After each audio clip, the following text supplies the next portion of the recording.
Lucie a été retrouvée assassinée il y a quelques heures. Le médecin légiste est arrivé sur les lieux. Chaque détail du corps de la victime retient son attention.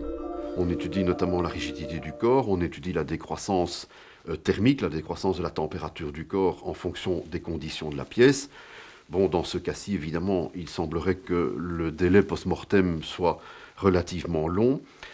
Et bien évidemment, dans cette situation tout à fait particulière, on voit les passages de projectiles d'armes à feu au niveau du corps, au niveau du thorax, ainsi qu'au niveau de l'épaule droite dans le vêtement.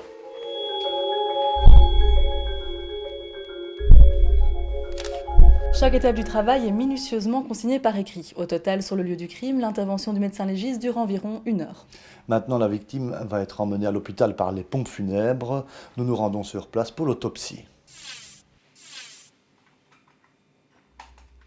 Dans un premier temps, les médecins pratiquent un examen radiologique.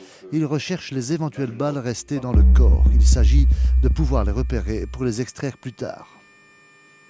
Dans une autopsie médico-légale, notre premier souci, bien sûr, c'est de repérer le ou les organes qui ont été touchés par le projectile. Mais bien entendu, l'autopsie est un acte tout à fait complet sur le plan médical et sur le plan médico-légal, ce qui veut dire que tous les organes vont être explorés, vont être disséqués, vont être examinés, afin de mettre en évidence d'éventuelles pathologies.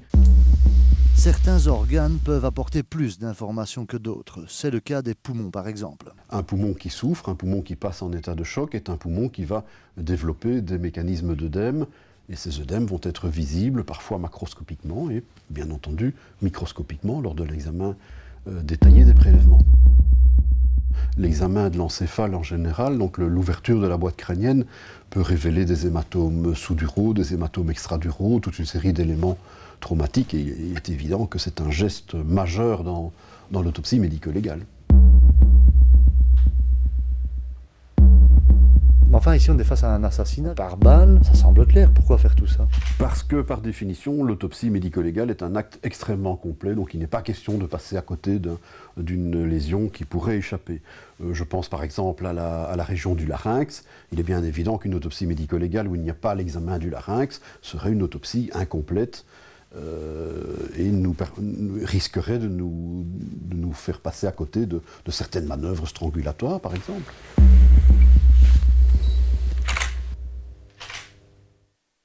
En fait, je fais les photographies des différentes phases de l'autopsie faites par les médecins légistes.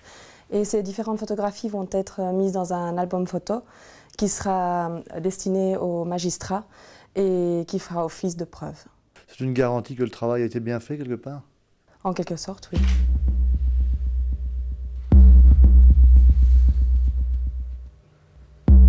On va commencer l'autopsie. L'autopsie débute par ce que nous appelons une grande incision, c'est-à-dire une incision qui va partir du menton et qui va aller jusqu'au pubis de la personne. Au cours de ce geste autopsique, on inspecte évidemment le corps et quand nous avons des lésions suspectes, on les incise également. Donc si nous voyons une ecchymose au niveau du bras, elle sera incisée pour déterminer la réalité de l'ecchymose, sa profondeur, etc.